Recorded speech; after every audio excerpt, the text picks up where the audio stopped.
Update 3. HOA tried to ban my guests after 8 p.m., didn't know they're all federal agents. What Karen didn't know was that the DHS had already opened an incident file. The DEA was cross-referencing her name through its internal complaint system due to the harassment of Agent Patel, and the Office of Fair Housing had begun monitoring the HOA's enforcement history after the rule change was flagged for review. Quietly, methodically, the agencies she tried to challenge were now circling. I hadn't even needed to push, I just sat still and let her dig deeper. Later that afternoon, Leah and Diego stopped by for a quick coffee.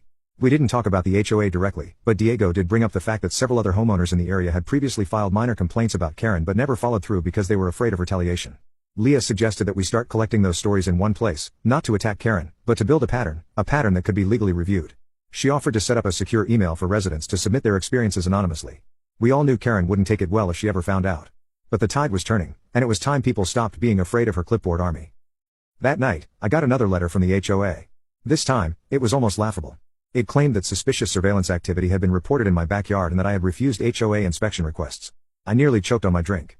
Surveillance from who?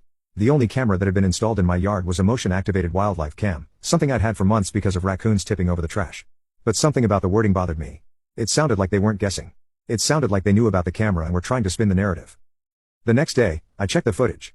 That's when I saw it. At around midnight, a figure slipped through the hedge bordering my yard and knelt down near my fence. The grainy image wasn't perfect, but I recognized the cheap khaki HOA-issued vest. The person had tried to stay in the shadows, but the motion sensor caught them fumbling with something metallic. It looked like they were trying to install a second camera facing my porch. I froze the frame and zoomed in. The timestamp was clear. I saved the footage and sent it to Leah immediately. Her response was swift and simple. She forwarded it to DHS internal review with a note that read, "Unauthorized surveillance attempt on federal property. Review pending." Within hours, I received confirmation that a formal inquiry had been initiated. That changed everything. What Karen didn't realize was that once federal surveillance laws were potentially violated, even in a civilian setting, multiple agencies could get involved. The legal framework was murky in cases involving HOA overreach, but the moment she stepped into federal territory, she crossed a line that could not be uncrossed. Karen, of course, had no idea how deep she was in. That very evening, she hosted a private HOA board meeting without announcing it to the community. But one of the board members, a quiet woman named Sheila who always seemed unsure of Karen's antics, decided she'd had enough.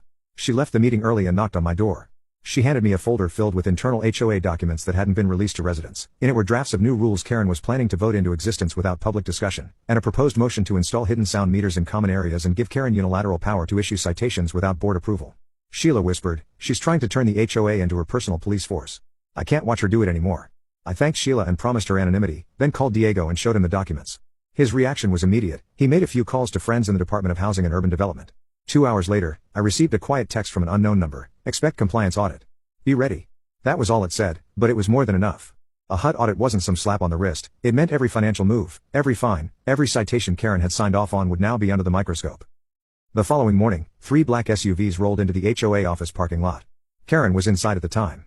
From my window, I saw her come out with her usual self-righteous swagger until the agent stepped forward with federal badges and handed her a notice of audit. Her face drained of color so quickly I thought she might faint. I didn't even have to leave my porch. I just sipped my coffee and watched the queen of HOA chaos realize she was no longer in control. Later that afternoon, I received a formal notice from HUD stating that the HOA was under temporary review and that all fines and citations issued in the last 90 days were suspended pending investigation. Karen had officially lost her grip. And yet, I knew this wasn't the end. People like her don't go down quietly, they scratch and claw and scheme even harder when the walls start closing in. Sure enough, at exactly 11:47 that night, my doorbell camera pinged. Karen herself, wearing a hoodie and holding what looked like a screwdriver, was standing at the edge of my driveway, staring directly into the lens. She didn't do anything, just stood there for about a minute and then disappeared into the darkness. I reviewed the footage 3 times. She was rattled, desperate, and probably thinking she still had one more move left to play. But what she didn't know was that everything she did from now on would be watched, logged, and sent straight to the same agencies she tried to challenge. Karen had spent years weaponizing the HOA against honest homeowners. Now she had triggered something much bigger than she could understand, and she wasn't going to like what came next. By the time the HUD audit team had settled into the HOA office for their investigation, the neighborhood had completely shifted. Where people once turned a blind eye to Karen's antics out of convenience or fear, now whispers filled the sidewalks, and neighbors who had never spoken to me before began nodding or waving with cautious respect. Something about seeing 3 black government vehicles parked outside the once invincible HOA headquarters had unlocked their collective courage. Karen had built her kingdom on paper threats and community compliance, but now the paper had caught fire, and no one was rushing to put it out.